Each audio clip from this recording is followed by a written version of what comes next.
antes de que hubiera emperadores, antes de que existieran legiones, antes de que hubiera caminos que se extendieran hasta los confines de la tierra, había un río. Un río que serpenteaba entre 7 colinas en el centro de Italia. Un río que algún día se convertiría en el corazón de la ciudad más grande que el mundo antiguo jamás había conocido. Esta es la historia de Roma. Historia que comienza con pastores en una colina y termina con un imperio que moldearía la propia civilización. Desde una pequeña aldea a orillas del Tíber hasta la ciudad eterna que gobernó el mundo conocido durante 1000 años. Esta es la historia completa de Roma. Ahora bien, la realidad histórica es más compleja. Roma no surgió de la nada gracias a un único fundador. La evidencia arqueológica muestra que las colinas a lo largo del Tíber estuvieron habitadas por comunidades latinas y sabinas durante siglos antes del 753 a.C.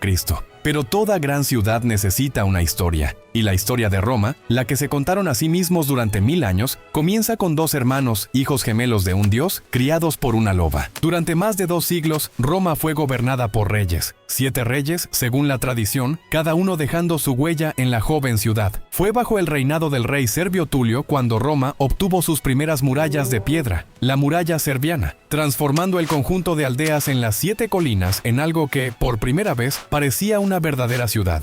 Pero el poder corrompe, y el 7º rey, Tarquinio el soberbio, Tarquinio el orgulloso, era un tirano. Su arrogancia y crueldad desatarían una revolución que cambiaría Roma, y el mundo, para siempre. En el año 509 a.C., la aristocracia romana se levantó. Expulsaron al rey, y en su lugar, construyeron algo completamente nuevo, una república. La República Romana fue un experimento radical. En lugar de un rey, el poder sería compartido entre 2 cónsules elegidos, cada uno sirviendo solo un año, cada uno con el poder de vetar al otro. Era el ancestro imperfecto de la democracia, y durante casi 5 siglos funcionó. Pero la república no fue construida solo con palabras, fue construida con hierro, y fuego, y sangre. Durante más de un siglo, Roma luchó contra Cartago, el gran imperio marítimo del norte de África, en una serie de guerras brutales que determinarían quién controlaba el mundo mediterráneo. En la Segunda Guerra Púnica, un general cartaginés llamado Aníbal hizo lo impensable. Marchó con un ejército, con elefantes, sobre los Alpes en invierno, e invadió Italia misma. En la batalla de Canas, en el 216 a.C., Aníbal aniquiló un ejército romano de más de 70,000 hombres en una sola tarde. Sigue siendo una de las derrotas más devastadoras en la historia militar. Y sin embargo, Roma no se rindió. La república resistió, sangró, se reconstruyó y eventualmente ganó.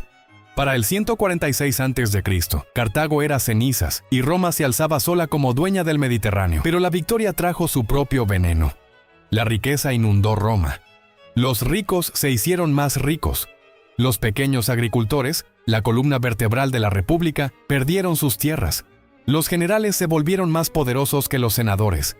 Y la república comenzó a agrietarse. Hombres como Mario, Sila, Pompeyo y Julio César tomaron el poder por turnos, cada uno prometiendo restaurar el orden, y cada uno empujando a Roma un paso más cerca de la monarquía. César cruzó el Rubicón en el 49 a.C. con sus ejércitos, un acto de traición contra la república.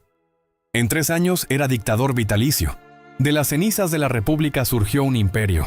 Octaviano, el hijo adoptivo de César, superó a todos sus rivales. Derrotó a Antonio y Cleopatra, y en el 27 a.C., el Senado le otorgó un nuevo título, Augusto, el Venerado, el primer emperador de Roma.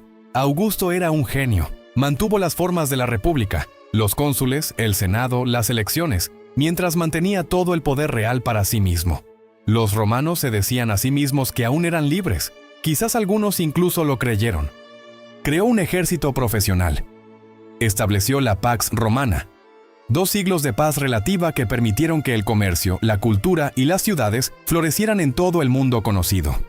En su apogeo, Roma era la ciudad más grande del mundo occidental. Más de 1 millón de personas vivían dentro de sus murallas. El agua fluía de los acueductos, el pan se distribuía gratis a los pobres. Los gladiadores luchaban en arenas con capacidad para 50,000 espectadores. El Coliseo, el Panteón, las termas de Caracalla.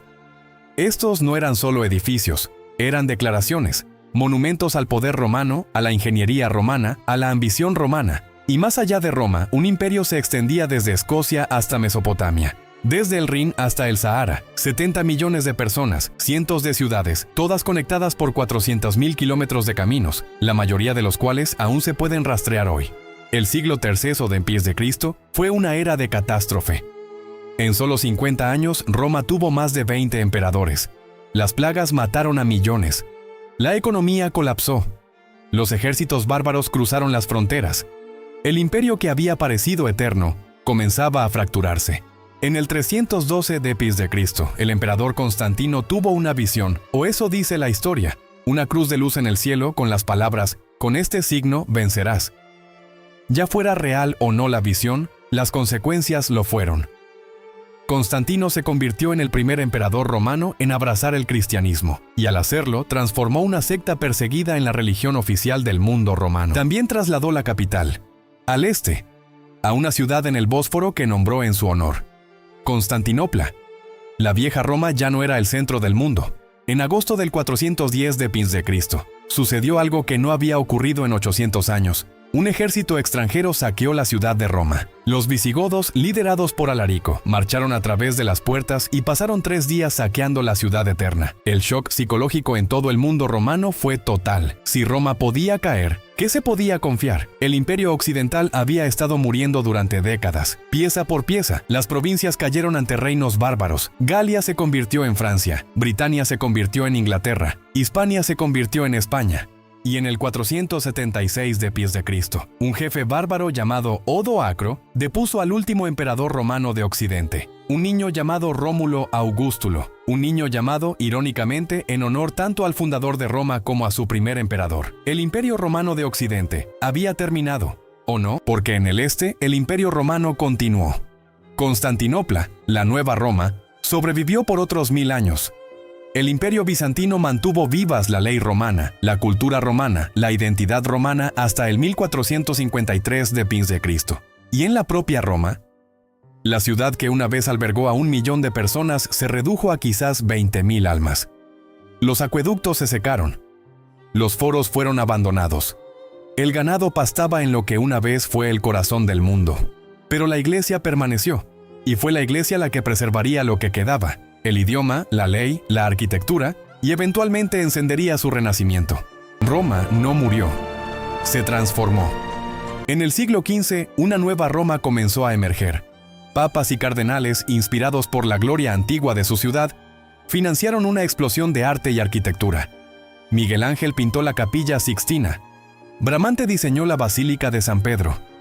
Roma se convirtió en la capital de un tipo diferente de imperio, uno espiritual. Y sus ruinas se convirtieron en la obsesión de artistas, eruditos y peregrinos de toda Europa. Hoy, Roma es una ciudad de 4 millones de personas. Una capital europea moderna, con historia antigua enterrada literalmente bajo cada calle. Cuando los trabajadores cavan el metro, encuentran muros romanos. Cuando plantan árboles, encuentran mosaicos. La ciudad antigua todavía está ahí, durmiendo bajo la moderna. El Foro Romano, una vez el centro del mundo, ahora es un museo al aire libre, donde los turistas caminan sobre las mismas piedras que una vez pisaron Julio César, Augusto y Cicerón. Roma perdura. No porque fuera perfecta, no lo era. Fue construida sobre conquista, sobre esclavitud, sobre violencia. Sus contradicciones eran tan vastas como sus ambiciones, pero también le dio al mundo la ley romana, la idea de que todos los ciudadanos tienen derechos que incluso el emperador debe respetar. Nos dio caminos y acueductos y concreto. Nos dio un idioma que se convirtió en francés, español, portugués, italiano y rumano. Le dio al mundo occidental un modelo de gobierno, de arquitectura, de ambición, sobre el que todavía estamos debatiendo, del que todavía estamos aprendiendo, sobre el que todavía estamos construyendo hoy. Todos los caminos, se dice, llevan a Roma. Y en un sentido muy real, todavía lo hacen. Si disfrutaste este viaje a través de la historia de Roma, suscríbete a Lost Cities. Cada semana traemos otra gran ciudad de vuelta a la vida. La historia completa de Constantinopla es la siguiente. Hasta entonces, cada ciudad tiene una historia, y ahora conoces la de Roma.